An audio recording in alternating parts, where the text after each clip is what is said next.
O ayan, last na to, promise. Last na gift ko sa sarili ko na bubuksan natin. Habang ito siya. Kulay pula. Ito na is, syempre, my favorite. Lancome pa rin and La Vie Belle. Pero ito yung latest nila, yung Elixir. So, ayan siya. Binili ko din to kasabay nung Rose Extraordinaire. Kasabay ko siyang binili, pero magkahiwalay ko siyang binayaran. Kasi, meron nga siyang mga free, and kada purchase mo yung free. So, kung isang beses ka lang bibili ng sabay, isang free lang ang makukuha mo. Which is, yun yung mga sample na maliliit. And then, ito. Yan. Yung 25 ml. Free siya. Kahit ilan yung bilhin nyo, isa lang makukuha nyo. So, ang ginawa ko is, pinaghiwalay ko yung bayad para kada pabango, meron ako makuhang free. So, ayan. Meron din siyang free ulit. Ito yung sa Rose Extraordinaire. Baka sabihin nyo, pinipeki ko kayo. So, ayan siya. Bali, dalawa na yung nakuha ko. And, bali, 3 na pala yung ganito ko kasi nakakuha pa ako dati. Last year. So, ayan. So, ayan siya. Bali, 2 na. Yaman sa pwede sa bag. Yaman natin sa maliliit na perfume. So, ayan siya. Ito yung pinaka-latest na release nila. Open natin. Hindi ko pa talaga to kasi natanggalan ng plastic. Kasi, ang dami kong gawa. Ayan.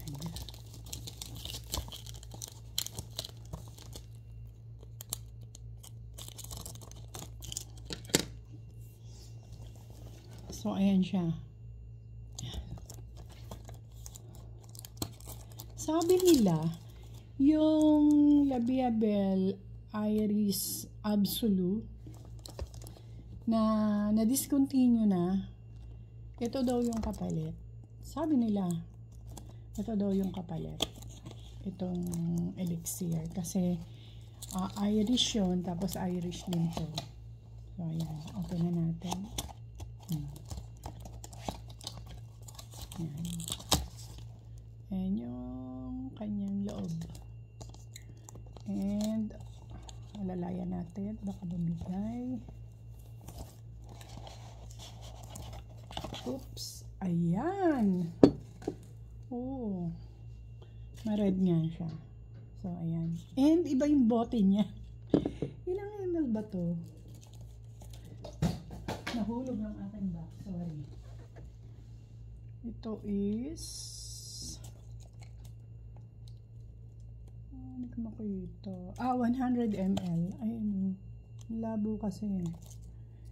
So, 100 ml din siya. And yung scarf niya, nakakatuwa. Glittery na black.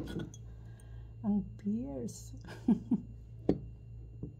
Andito pa yung Extraordinary. So, ayan siya. And iba yung bote niya.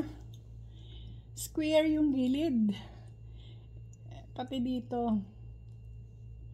Square na yung gilid. Tingnan nyo yung mga ibang bote ng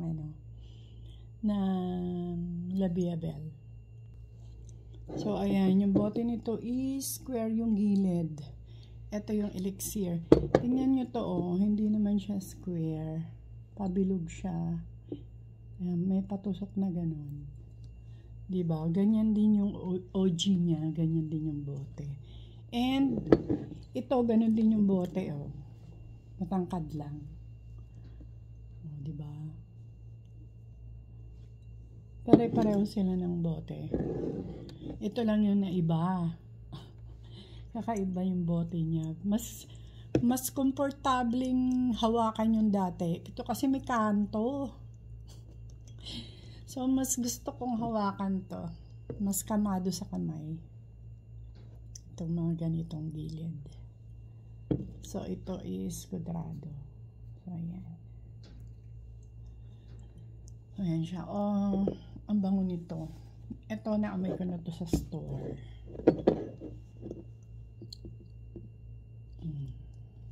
Spray natin. Yun. Konti lang. Kasi kung ano-ano na yung amoy ko.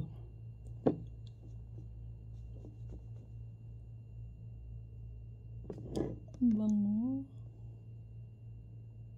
Kung mahilig kayo sa sa fruity, na medyo powdery. Ito, ang layo. Hindi mo. No. Hindi mo siya, parang ibang line to. Parang hindi siya flanker. Parang bagong pabango siya. Wala siyang wala siyang DNA ng Labiabel. Pero itong mga to meron.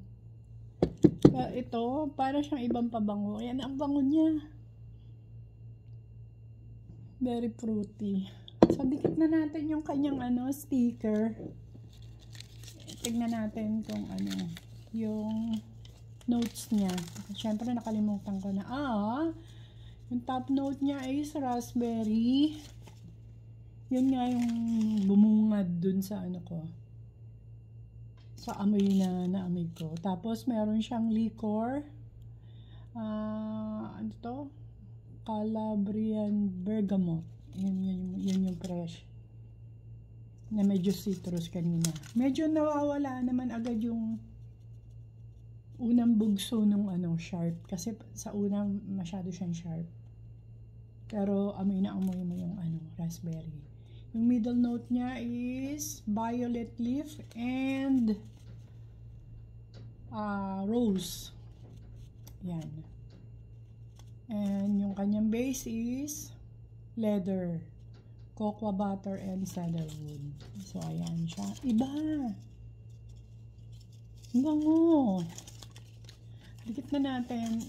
And, problema na naman. Kasi, yung smile ni Julian Roberts is malalim. Dito sa mga to is nasa loob. So, pantay lang. Hindi mahirap lagyan ng sticker. Pero ito, may mga kanto. Parang nakabaon tong yung smile niya.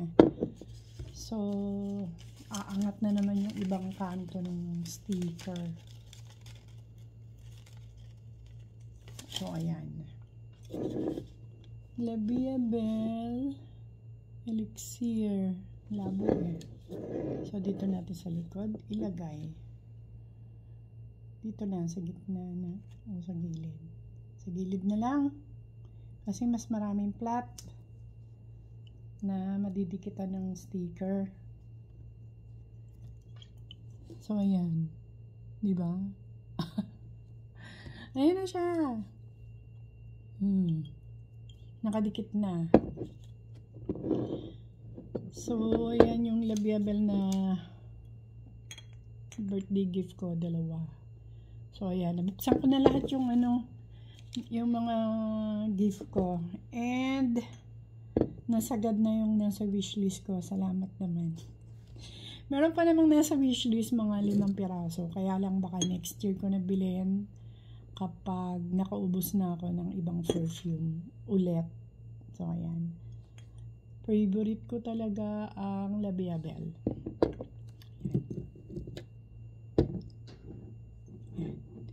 And meron pa akong OG. Kaya lang hindi ko pa nabubuksan yung bago kasi yung pangalawang bote ko is naubos na. So, ayan. Maraming salamat. Bye!